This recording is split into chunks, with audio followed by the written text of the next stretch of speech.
The succession battle for the AmaZulu throne unfolding in the Pietermaritzburg High Court this morning. The late King Goodwill Zwelithini, his first wife, Queen Sibongile Dlamini Zulu, and her daughters, Princesses Ntando Yenkosi Zulu and Ntombizo Sutu Zulu Duma, are challenging the validity of the king's will. The will names Queen Mantombi Dlamini Zulu as the regent following the king's death. It also gives her the authority to name the successor. For more on the story, let's bring in our colleague Simpiwe Makanya. Simpiwe, a very good morning to you. Two issues under contention here. First, it's the spousal recognition, and then it's the succession. How are the courts approaching this?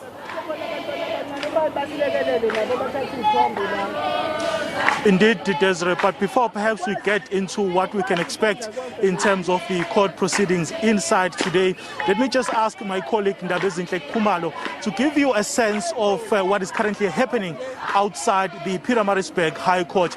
In your visuals, Desiree, we are trying to show you just how much police deployment has been set up outside the Pietermaritzburg High Court. This is a very important matter, Desiree, of course, involving the issue of the throne of the AmaZulu nation. And perhaps before I delve much into what are the intricacies of this matter, let me welcome my guest who has to leave as far as I'm concerned. Dr. Ngobese, thank you very much for joining us.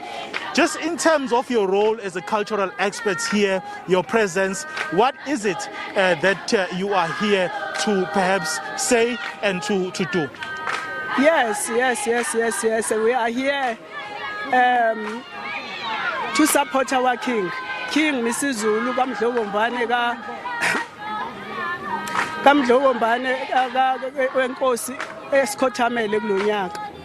we are here to say he is our Zulu king, no matter what. And people must also know, we know that history repeats itself. If you can just go back, you can see that there were some factions centuries ago of the throne. And we are here as Zulu people to confirm that this is our king. It's not a paper king. You know, when people are imposing their needs, which are not known by the whole nation, they always do nasty things, dividing the Zulu kingdom into pieces. We are here to confirm that those people who always say, no, the courts are bigger than the people. We say this is the king of the people, it is not the king of the papers. But you would agree with me, Doc, that we are all governed by the constitution in this country, and therefore the courts will ultimately be the ones to decide on the matter of the throne. Yes, but how about our culture? You know that culture were there before the courts. And we are not, we are not the part of the constitution. If you will go back and see how we suffered about virginity inspection, how people were imposing to us so that we become white, pink, or yellow. So the constitution is there, but it's not saving us as indigenous people of this country. That's why people, they come between the family in the royal house to disturb, to further their own interest at the expense of the papers. The papers came before the people, the indigenous people of this country. They are elders, they are everything. So if the king is the king of the people will put their king on top, the people, not the papers. Is it your view that regardless of what the outcome of the court case is, but you basically leading yes. Zulu maidens yes. are of the opinion that Mrs. Zulu is the king of AmaZulu, regardless of what is going to be the outcome of the court case? Exactly, because I told you, and the whole world knows how I suffered on top of the constitution. Seemingly, we as indigenous people of this country, with our norms and values, we are doomed. Look at the curriculum of the schools. Look at how the human rights have imposed. There are condoms, there are pregnancy in school. It was based by the people who are holding this and running apart our families. So regardless of whatever, Mrs. Zulu is our king. It's our king. It's our king. So, Umkhosi Womhlanga, this year we are going to celebrate it. They like it or they don't like it. They can go on with their papers, but we are the people. If people are governing, where the people will govern, it's the right time for the people to govern themselves, because there are many loopholes that we have suffered, we as indigenous people of this country. So, hail the king. Hail the king. Kamdla Wombani. But Dokotela, what gives you the view or the opinion which says that Mrs. Zulu is the AmaZulu king, though you know very well that we live in a constitutional democracy and everyone in this country, including the president, has to abide by the laws of this country? Unfortunately, if you could understand very much, everything was imposed to us. We were not the part of the building up of the Constitution. Because if we were the part of it, our needs and everything would be in the Constitution. Now, there's nothing of us is there. There's nothing.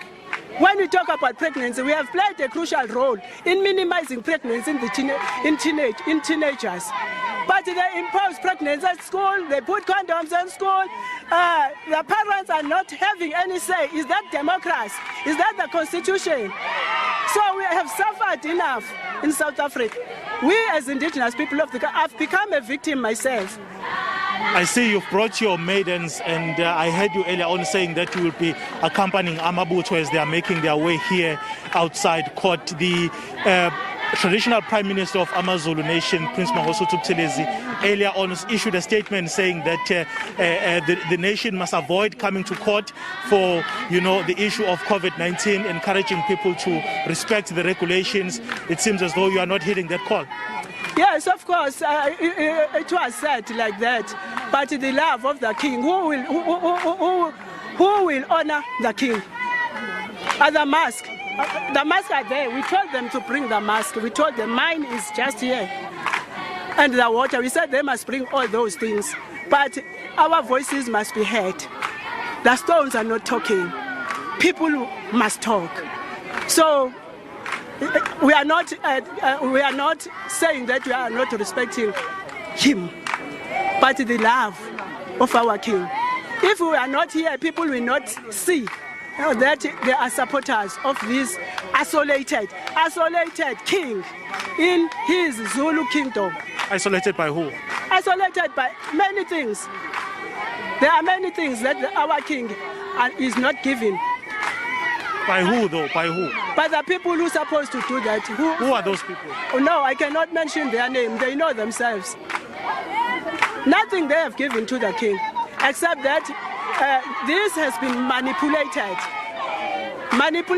by politics and everything. Others are being loved, others are disliked in the same royal house. Then you can tell me. That's why the people are still coming. You are going to see Amabut.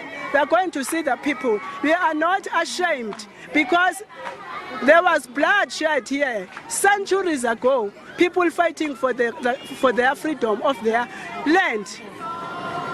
The very land. We haven't gone to other countries to do this, but we are here in our motherland, in our indigenous land. We are saying enough is enough. But the king is the king of the people. It's not the king of the papers. If the papers are bigger than the human beings, let it be with Caesar. Thank you very much, Doc, for your time. That's Dr. Ngobese. She is in fact the leader of the maidens, the Zulu maidens that you see here, who are busy chanting slogans, of course in support of Prince Misuzulu ka Zwelithini Zulu. We did earlier on here from Dr. Ngobese saying that a group of Amabutho will be making their way here outside court. But of course, we remember that Prince Mangosuthu Buthelezi, in his capacity as the traditional Prime Minister, advised the public to avoid attending this court case, obviously for encouraging them to observe and adhere to the regulations of COVID-19. But Dr. Ngobese here just now saying that they are going to be coming out in their numbers because they feel that Mrs. Zulu is not being recognized by the people who are supposed to recognize him. As to who those people are, she didn't want to name them. But of course, we know that in terms of the court proceedings here today, we are expecting two matters. This issue basically is about the two issues, which involve the issue of the throne. One is the issue of the will. The two daughters of the late King Miss Zwelithini are arguing before the court that the will which ultimately nominated Prince Misuzulu to be the next successor to the throne is not legitimate. They are saying that some of the signatures on that will are basically fraudulent signatures. The court is going to deliberate on that matter. And of course, there's this other, pertinent measure as well, which is raised by the first king's wife, saying that she, according to her, Princess Sibongile, she is the rightful, wife of the late king, and therefore she deserves, 50% of the late king's estate. The matter is expected to take place, Desiree, at about 10 o'clock this morning, but members of the media have been advised to be seated by 9:30 a.m. Desiree, it's back to you in Johannesburg. Simpiwe, it's also meant to go over 2 days. Do we know why this is the case?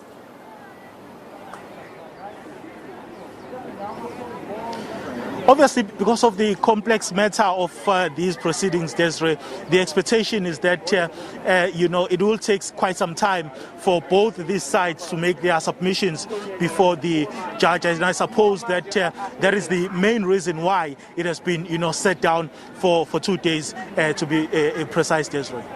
Simpiwe, thank you so much for setting the stage for us.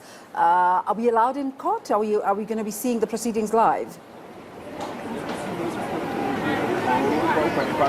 Certainly, Desiree, our camera crews are busy, being set up inside the courtroom as we speak. And as and when the court case begins, we will be giving you the rolling coverage on this very important matter. In that case, let's let you quickly go inside the court. Thank you so much for setting the stage for us, Simpiwe Makhanya, live from outside the Pietermaritzburg High Court.